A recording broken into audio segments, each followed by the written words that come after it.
And I could see a trail of blood, and it just gave me a sinking feeling. I knew right away that this was going to be a bad scene. I'd seen suicides. I'd seen people disfigured in auto accidents. This was kind of the over-the-top. I kind of went into right out of the grieving mode into the panic mode of, where are my kids? There was so much anger in it. I mean, he just hit like he couldn't kill them enough. He's the boogeyman. He is a smart, intelligent, manipulative killer.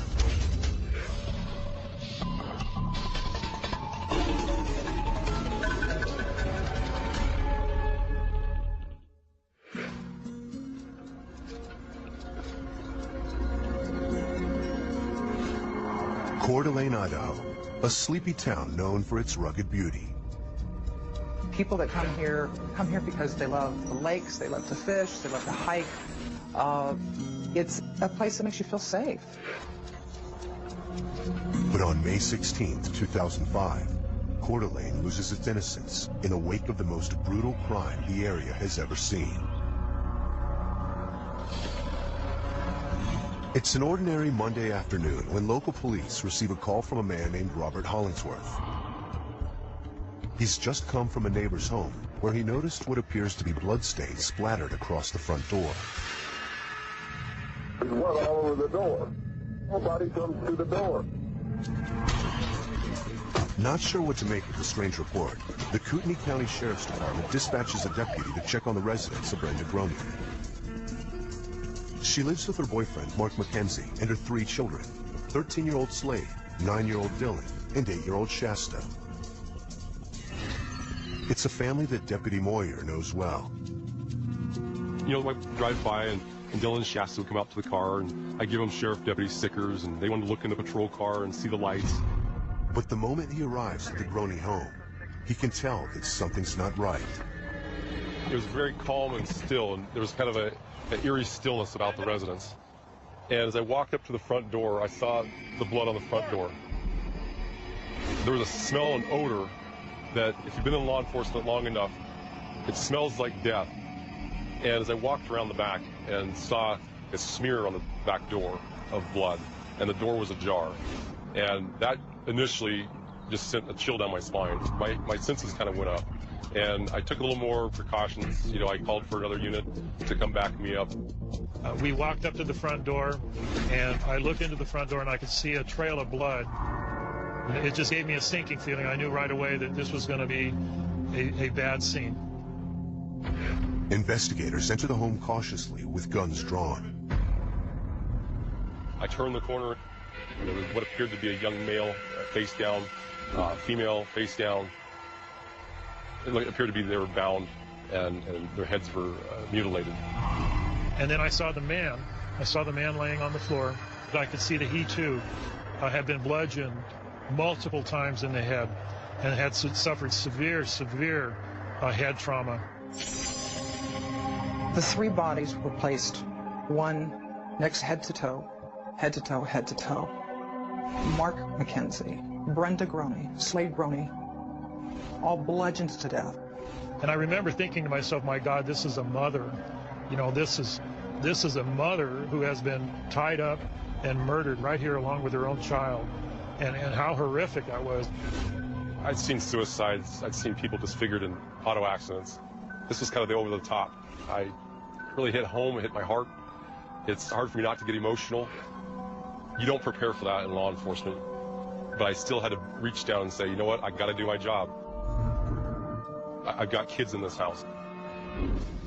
As we moved through the house, there was bloodstains virtually everywhere in the house, in every single room, on every wall. Officers perform a thorough search of the remaining rooms in the house, including Dylan and Shasta's bedroom. There was blood in there, and I just remember thinking, oh no, not the little ones, not the little ones. We began to wonder if possibly if they had met the same fate as the others in the house, their bodies could have been disposed of in another way. But after scouring every corner of the property, The youngest Roney children are nowhere to be found. We wondered if possibly that they had fled out into the woods here. I went over to the creek area, which is over here to my left, and called their names out. Shasta, Dylan. I got no response. You get kind of a panicked feeling in your heart. Yeah, you know, we have mountain lions and all kinds of different critters running around here. I wouldn't want my little ones out there. But an initial search of the surrounding area turns up no sign of the missing kids. With nightfall fast approaching, investigators know they're going to need all the help they can get, so the county sheriff reaches out to the Coeur d'Alene division of the FBI. Our first motivation was we now had 2 missing children. That changes the game. And that's when we really start activating resources, additional agents. The first clue that jumped in mind were the kids staying with their father, and that was the first door we knocked on. But Steve Groney seems as shocked and puzzled as everyone else. You know, that I obviously had 1 dead child. I knew that there were 2 missing, and that just changed the aspect of everything. I kind of went into right out of the grieving mode into the panic mode of, you know, where are my kids? We checked with friends, relatives, any place where they could have been staying. After we exhausted all of those possibilities and they were nowhere to be found, we were very concerned that we had an abduction. Law enforcement immediately puts out an Amber Alert informing the public to be on the lookout for the missing children. The community of Coeur d'Alene joined together and united in a way I've never seen before because they wanted to find Shasta and they wanted to find Dylan. As searchers continue to comb through the surrounding woods, crime scene technicians process the scene. But despite the seemingly frenzied nature of the crime, the killer or killers seem to have covered their tracks perfectly, leaving no clues as to Shasta or Dylan's whereabouts. And if they're not found within the first 24 to 48 hours, they generally are found dead. I think actually the more time went by and they weren't finding the bodies, that I actually had more hope that they were alive somewhere. The day after Mark McKenzie, Brenda Groney, and her son Slade are brutally slain in their own home, investigators in Coeur d'Alene, Idaho are painfully short on evidence. And more importantly, have no clue as to the whereabouts of the family's youngest 2 children. We were organized around one common goal, and that was finding Dylan and Shasta. With the killer or killers on the loose and 2 youngsters gone without a trace, local residents are scared to death. There's a fear factor that permeated the community. Disbelief that a crime of this horrific nature could have occurred in this community, this peaceful community, this idyllic community. And a lot of the members of the community were very adversely affected by all this. But until they generate some leads, there's nothing law enforcement can do to quell the town's panic. And so far, they've got almost nothing to go on. In a murder case where you've got a fingerprint on the door, or you've got a bloody shoe print, or you've got a witness, you've got something to work on. In this case, we didn't have any of that. We didn't have anything to work with, so the best thing we could do is learn as much as we could about our victims. Brenda and Mark had been dating for about 7 years, and they had a great relationship. Mark commuted every day to a manufacturing job in Spokane, 40 miles away. And Brenda had recently given up her cleaning business to be a stay-at-home mom. They seemed to be a picture-perfect couple, but there was a wild side to them as well. Brenda and Mark were known to be partiers. They wanted to have a good time. They had that side of them that enjoyed to, have a beer or 2 or a few other things. Still, by all accounts, they seemed to be living a happy and comfortable life. Mark was a great guy, and he loved those kids. They weren't his kids, but he loved them, and he took very good care of them. And this is why we can't understand why this happened. Investigators agree, and based on the brutality of the crime, they begin to piece together a preliminary profile of the killer. And when you see multiple impact injuries like that, such violence committed upon a person, we're taught that that's a personal killing. Oftentimes that's done by somebody who knows the family, somebody that is filled with a lot of anger towards those people. But agents struggle to make sense of the kidnapping. Why would you take the kids out of the house kill the parents to do so? Why wouldn't you take them at a bus stop? Why wouldn't you take them when they're walking to school? So it appeared to be some kind of a revenge motive, someone that was close to the family, someone that wanted to get personal, up close and personal to the victims. As the desperate search for Dylan and Shasta goes national, federal, state, and local officials join forces to start questioning potential suspects. One of the first leads we looked at is that father and mother were divorced. Father had a separate residence. We had received allegations that there was a volatile relationship that had existed between Steve and Brenda. And so we naturally would have to rule Steve out before we could move on to some other things. Steve also admits that just 2 days prior to the murders, he and Brenda had a blowout over the kids. Steve and Brenda had a hard time having a workable relationship after the divorce. We were aware of some ill will that existed between them pertaining to child custody, as well as some property issues. Then, a televised plea by Steve raises even more eyebrows. Please release my children safely. They had nothing to do with any of this. Everyone that was out there, part of the media and even law enforcement, were shocked because the statement, they had nothing to do with this. But what is this? Investigators administer a polygraph test to Steve and record a strange fluctuation when they ask him if he knows where his children are. And because of that, we did have to continue to look into his activities and basically to make sure that there wasn't anything that we'd missed along the way. Groney insists that he was home alone on the night of the murders. At first, investigators are dubious, but what they find next changes their minds. Police were able to kind of look at the cell phone records and my computer records and know that I was actually at home on a computer or on my phone. But it isn't long before suspicion falls on another set of family members. Steve and Brenda also have 2 adult sons, Jesse and Vance, and both have had their share of run-ins with the law. My 2 oldest boys have, have been in quite a lot of trouble since they were in their early teenage years. A lot of people make reference to their drug problems and stuff like that. Authorities soon discover that Jesse has an airtight alibi, having been incarcerated on burglary charges when the murders took place. Investigators then interrogate Vance and come away convinced he had no involvement either. But questions remain about a possible motive for the killings. We began to get some tips about a barbecue that occurred the day prior to the killings. So the cops started looking at everyone that was at the barbecue. Did somebody get in a fight? Did somebody owe somebody money? Was there something else that happened that would have made someone at that barbecue turn around and say, I'm going after these guys the next day? We found a fingerprint on the same door that was blood-stained there at the scene. That fingerprint returned to an individual who we were aware had attended the gathering the previous day. His name is Gary Youngwood, and police soon discover he has a criminal record. According to Jesse Groney, Youngwood also owed his mother and Mark $2,000. There was the hope that this person would lead to the resolution of the crime, to find out what had happened to the kids. Either this person may have witnessed something that could help us solve the case, or maybe the person themselves were involved in some way in the crime. But when members of the task force try to locate him for questioning, Youngwood is missing in action. He was difficult to find. We did serve some search warrants on his cell phone. We began to track him by cell phone. There was a considerable amount of resources that were spent in locating this person and discovering what it is that he knew.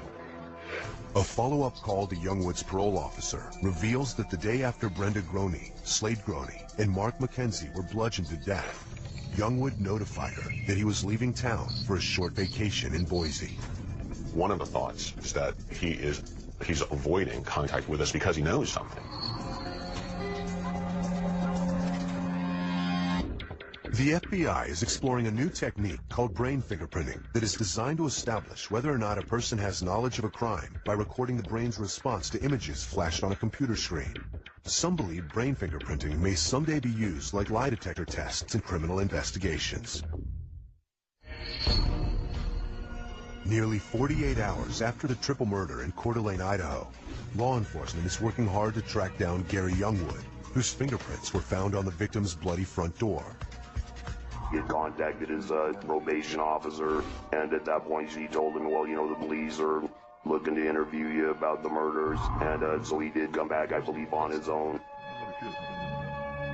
Investigators grill Youngwood for hours, but he denies having anything to do with the murders or Shasta and Dylan's disappearance, and he offers to take a lie detector test to prove it. A friend of mine called.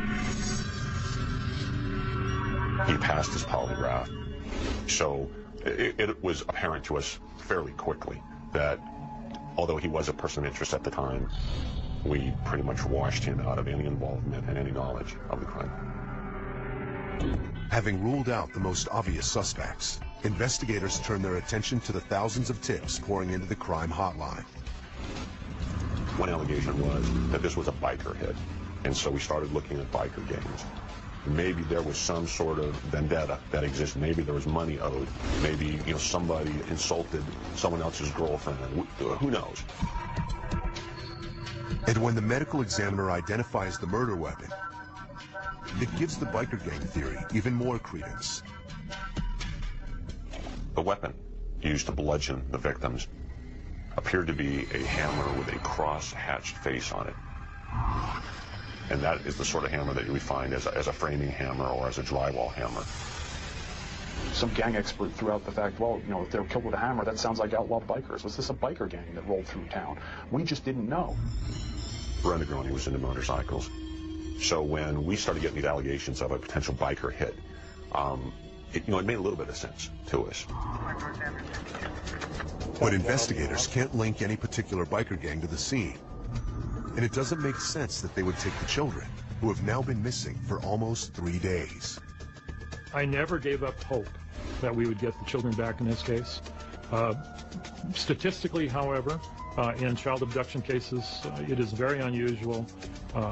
More often than not, these cases end up in a sad way.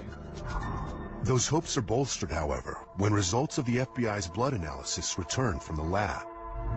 Not a single drop of blood at the crime scene belongs to Dylan or Shasta.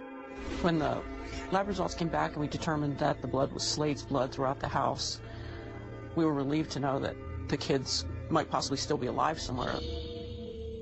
But even the most hardened investigators are shaken when they learn how 13-year-old Slade's blood got spread throughout the house. I know that that was personally very traumatic for me, to think that Slade was walking through the house injured and leaving a trail of blood throughout the entire house, through every room of the house, and then finally dying at his mother's feet. Investigators are now confident that the children were not murdered with the rest of their family. Now we knew that the children had somehow either left the house on their own or been removed from the house, and there was no evidence to suggest that they had been killed in the house. We believed that they were alive somewhere, and there was nothing that we would stop at doing in an effort to find out. Then, on May 20th, just 4 days after the murders, there's another twist in the case. The toxicology reports reveal that Brenda and Mark both used marijuana and methamphetamine in the hours before they were killed. Are there any violent drug gangs who would do a crime like this if they were owed a debt that wasn't being repaid? Could it be somebody that happened upon the house who was high on drugs, taking drugs and unleashed a lot of violence on the family so quick that they couldn't do anything about it at all? Scouring their criminal databases for answers, federal agents stumble upon a local skinhead gang that's been breaking into people's homes and robbing them at gunpoint. Well, maybe this home invasion group broke into the house, bound the victims, and when they discovered there was no money and there was no drugs, decided to take it out on the victims. We were pretty optimistic that we may get something out of focusing on this particular group. But what we couldn't explain was, how did the children factor into this? Everything else looked good, but when we got back to the children, they were an anomaly that could not be explained. The FBI consults its narcotics informants to find out if there's been any talk of the murders in drug circles, but the lead quickly goes cold. And after several weeks, authorities are still no closer to making sense of the crime. We brought the FBI profilers in because we were at a loss. We have a situation where the children are gone and a family is murdered. Therefore, does this fit with any known profile of any criminal that you guys know out there? We brought them from two different units. One unit that dealt with serial killers and one unit that dealt with child abductions. But even the top behavior analysts in the country are stymied by the puzzle. Very quickly, they told us there's a lot here that doesn't make sense. There's a lot here that isn't typical of these type crimes, and that's their expertise. We could find similar crimes when it came to our bludgeoned murder victims. We could find similar crimes when it came to the abduction of our children. But when you put the two together, we couldn't find anything. Why would you just not murder the entire family? And so we kept coming up with all these theories as to why someone would take two children from the house. Was it to hold them for ransom? Was it to sell them into slavery? The one thing they left us with, though, is the key to solving this crime is answering the question, what happened to the children? If you can find out why the children were taken, then you will solve the crime.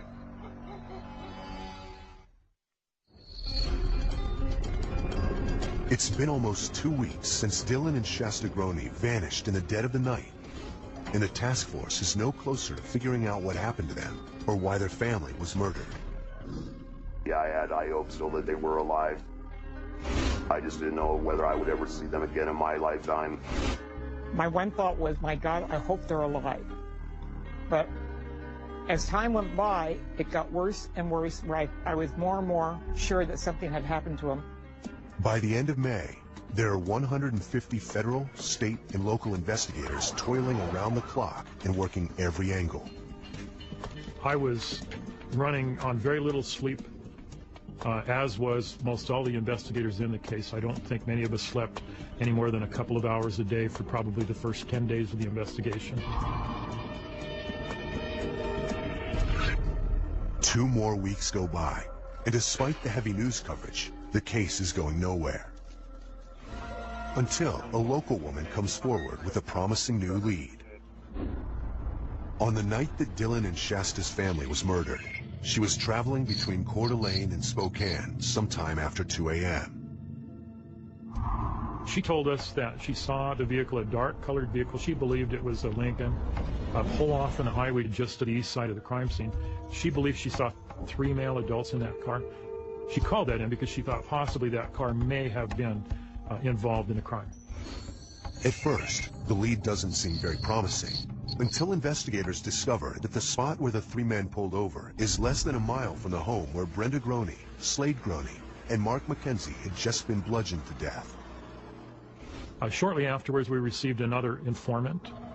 That particular informant came forward anonymously, and he felt that his associates had been involved in something very serious. He thought that he overheard them talking about possibly placing some bodies in some abandoned mine shafts over in the Silver Valley. The tipster gives the names Mike Hardwell, Ray Nando, and Ben Westerly. Detectives soon learn that 2 of the men have a criminal record, and another striking detail rises to the surface. We found that they drove a car very similar in description to the one that the lady had called in previously. When we did some analysis of their cell phone activity, we noticed that there was indeed some cell phone activity in the area of the crime scene on or about the time of the crime. After almost 2 months of fruitless searching, it seems the task force is finally closing in on a viable lead. But just as they're setting up surveillance on their suspects, the case takes a stunning turn. When the phone rang at 2 o'clock in the morning, Saturday morning, I wasn't quite prepared for what I was going to hear.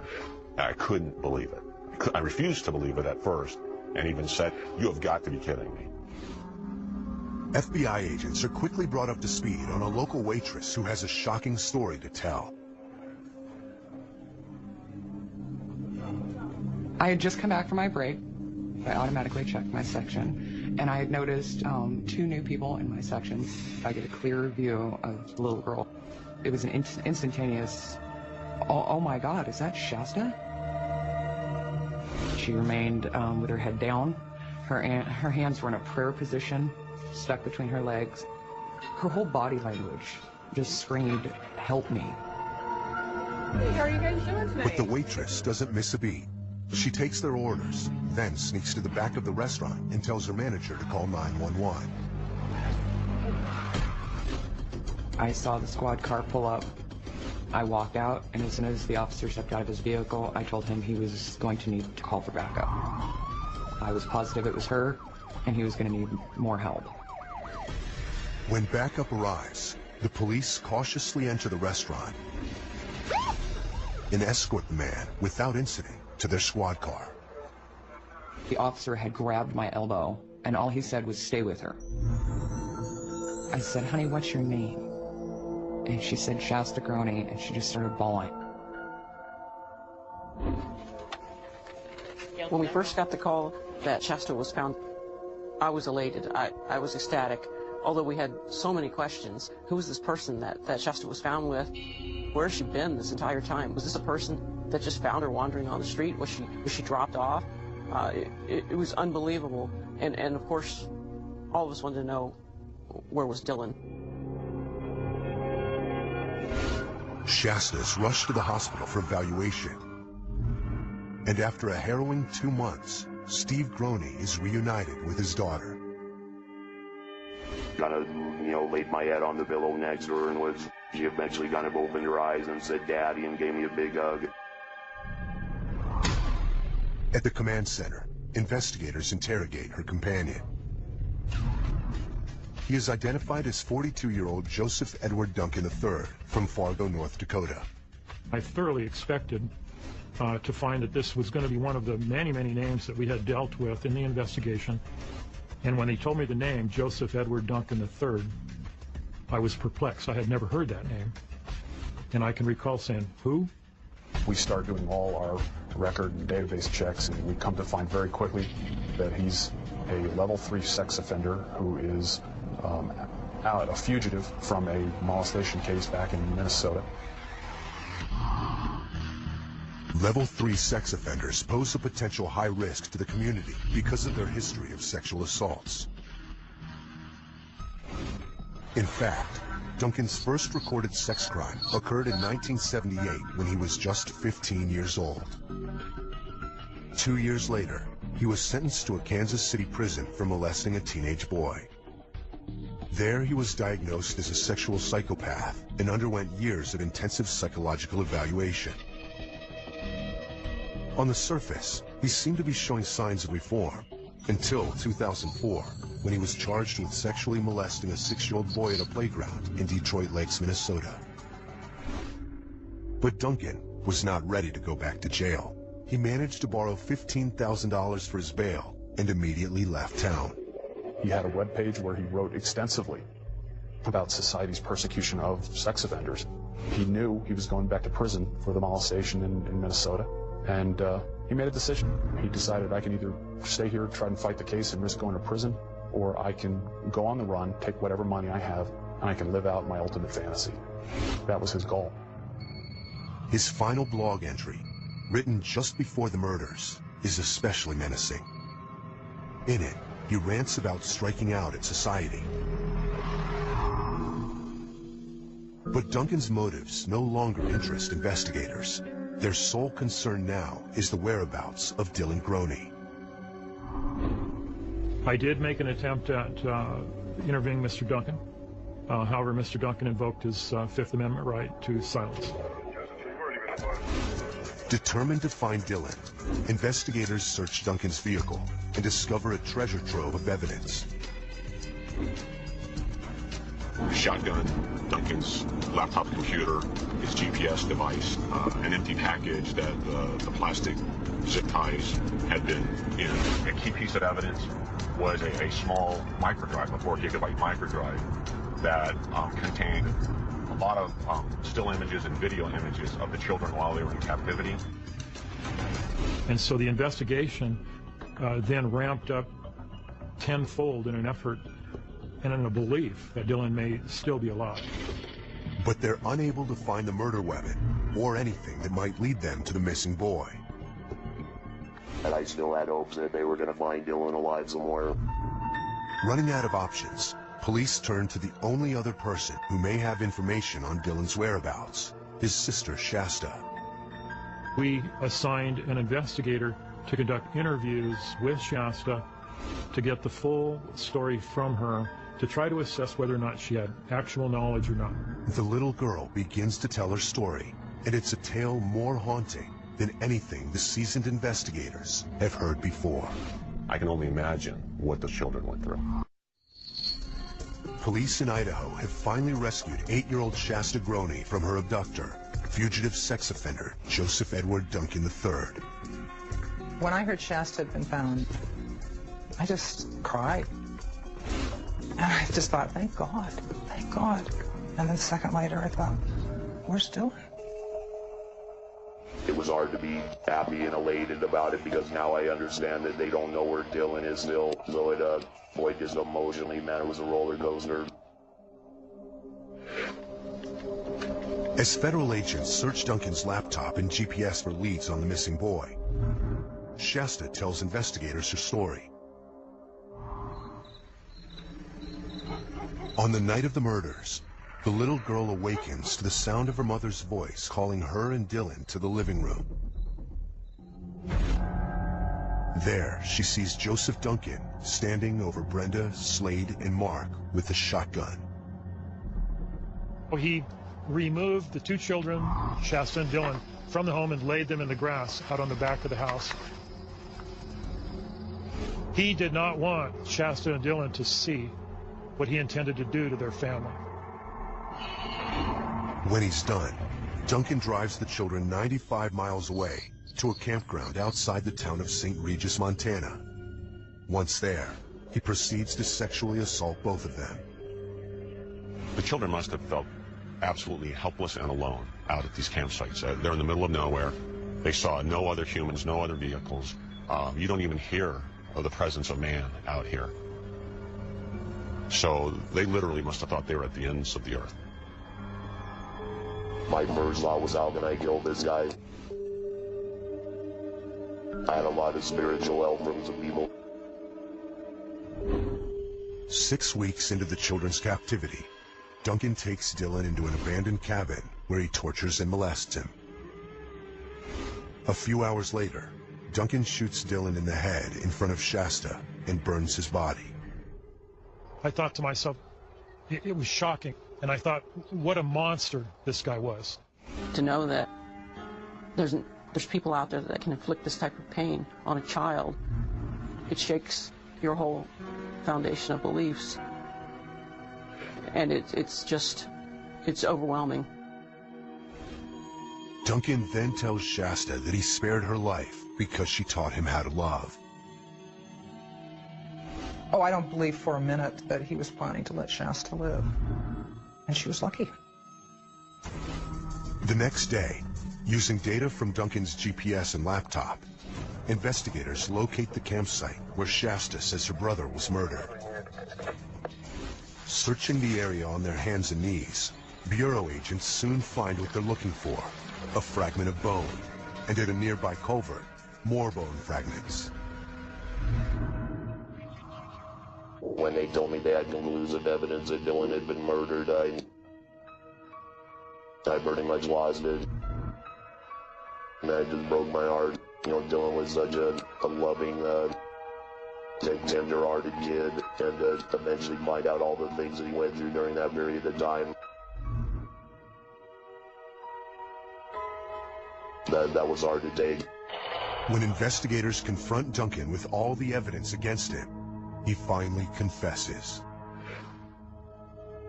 He wanted society to know how bad he was. He wanted to make sure that society was harmed or injured by what he had done. He had two goals. His goal, again, was to live out what he thought his ultimate fantasy was, which apparently involved murdering and assaulting children, and to exact revenge on society. revenge against what he thought society had done to him as a registered sex offender. Duncan goes on to tell authorities how he prepared extensively for his crime. He, starting before he ever even left North Dakota, he started assembling equipment and items that he would need. Heading west, Duncan goes hunting for targets. Once he reaches Idaho, by sheer chance, he comes across the Groney home. As he comes down this hill, one of the first homes, he sees Shasta playing in the front yard and surveils the house. He spots Dylan. So he spends the next day and a half or so checking out the house. He had brought the weapon of his choice to kill the family with, and that was a hammer. He had thought about everything to make sure that he was going to commit the perfect crime. In the early morning hours of May 16th, Duncan decides it's time to make his move. He enters through an unlocked back door and finds Brenda asleep in the living room. He trained the weapon on her and he said, "Where's the man?" He instructed Brenda to wake Mark up. And he instructed Brenda to put the zip ties onto Mark. He wanted them to believe that this is just a burglary. He felt that was a better choice than to let them know that his intent was to truly take the young children. He thought if he told them that, they would fight to the death. Once everyone is bound and gagged, Duncan takes Dylan and Shasta outside so they won't witness the deaths of their family members. He wants them to go with him quietly. The rest of Duncan's story tracks with Shasta's account. But one aspect remains unclear: why he ultimately returned with the little girl to Coeur d'Alene. Some people think that he took her there because he wanted to be captured. Some people believe that he took her there because he was out of money. My personal belief is that it was Shasta that brought Duncan back to us, because Shasta was able to befriend Duncan, and that allowed her to survive the whole ordeal. On October 16th, 2006, Duncan pleads guilty to 3 counts of kidnapping and 3 counts of first-degree murder in the deaths of Mark McKenzie, Brenda Groney, and Slade Groney. He receives 6 life sentences. Then, on December 3rd, 2007, Duncan pleads guilty to 10 federal charges in connection to the kidnapping and sexual abuse of Dylan and Shasta and the murder of Dylan. I was not surprised that Duncan pleaded guilty. I think he's a coward. I don't think he wanted to get up on the stand and have to testify. And I was so pleased that he had pleaded guilty so that we wouldn't have to go through the hell of going to court every day and seeing this man.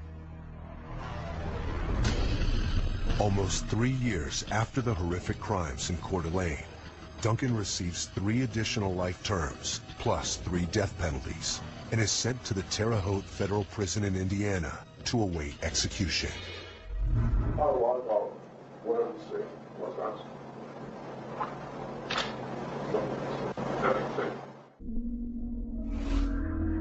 Joseph Duncan is the personification of evil. He's the boogeyman. He's everybody that we should and need to fear.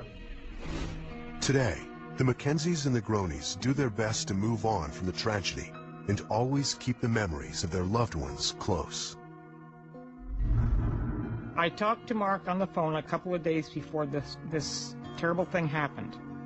And thank God I had told Mark that I loved him, and he had told me he loved me back. And that's the last time I spoke to him. Jasmine is 12 years old now. It's amazing that she acts just like any other kid her age. Yeah, my son Jesse, he's 22 now. He had his first kid back in February of '07. They named him Dylan Slade Stephen Groney, which